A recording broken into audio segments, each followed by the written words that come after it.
Thank you all so much for joining our 9 p.m. digital update. I'm Marilyn Parker, filling in for Emily Forrester and Damon Arnold tonight. Thank you all so much for tuning in. We definitely appreciate it. I want to give you a few reminders on how you can watch our digital updates. You can tune in through our website, on our app, on Amazon Fire, Roku, but I know many of you love tuning in on Facebook, and we definitely appreciate all of the enthusiasm that we get from you folks tuning in on Facebook. So let's go ahead and hop into our stories. We're going to start with the story that we've been following all week. Bo Dukes will spend 25 years in prison for his role in the death and disappearance of Tara Grinstead. Dukes was convicted yesterday on 4 charges out of Wilcox County in the Grinstead case. WAOB's Asia Wilson and our digital team covered this trial all week, and they did a fantastic job at that. I want to give you a look inside the courtroom. Take a listen to the statement that he gave in court. My actions were cowardly, callous, and cruel. I was more interested in self-pity and self-preservation than doing the right thing for Tara and for you. I pray for your forgiveness. Dukes will serve 5 years for the 2 false statement charges and apprehension of a criminal, and he'll serve 10 years for concealing the death charge.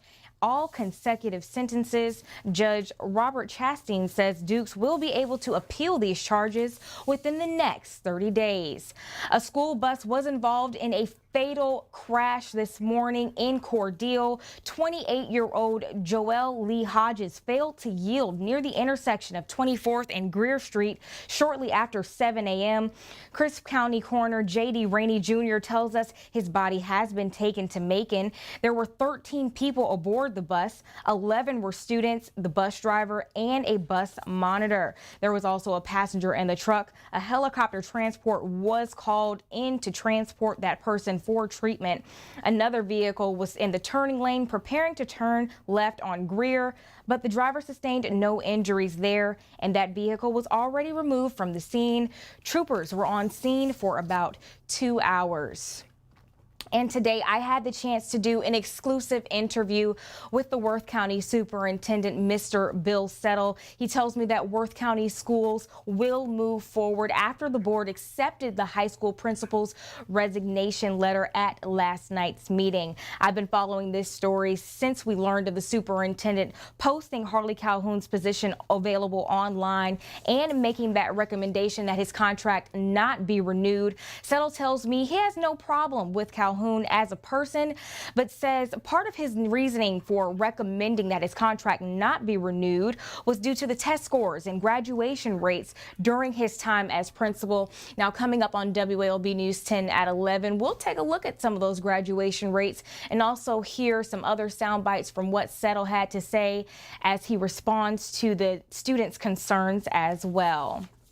Now, before we get into weather, I want to go ahead and shout out some of our good friends that I met today at Robert H. Harvey Elementary School in Albany. Bradford Ambrose and I had a fantastic time. We had the pleasure of speaking to the schools during their annual career fair. School administrators say it's important for kids to start thinking about what they want to do for their careers starting now.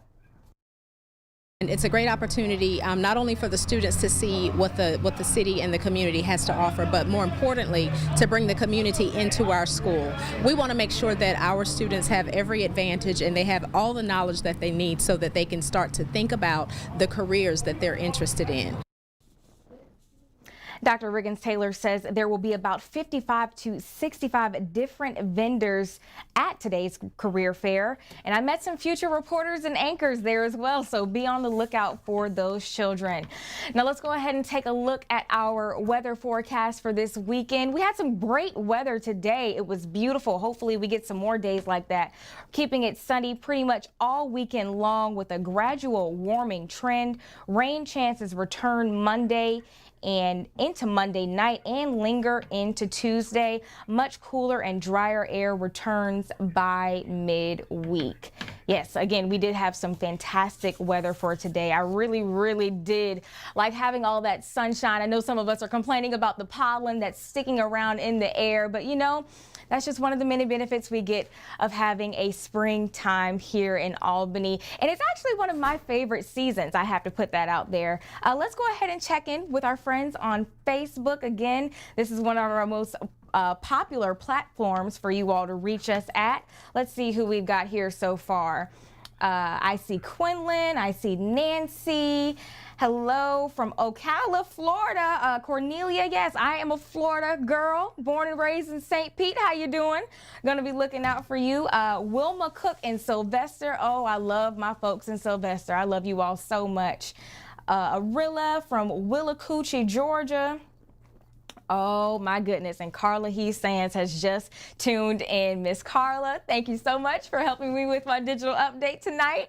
Thank you for all the tips. I really appreciate that. And one more, we can say hi to Indira Macko Brown from Tifton. Now Tifton, that's my old stomping grounds. How y'all doing out there?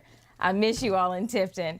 All right, well, it's time to wrap up our digital update. I want to thank you all so much for tuning in, but don't forget about us now. We have a newscast coming up at 11, and if you can't reach us there, be sure to stay with us both on our WALB News 10 app and on social media as well. We'll see you at 11.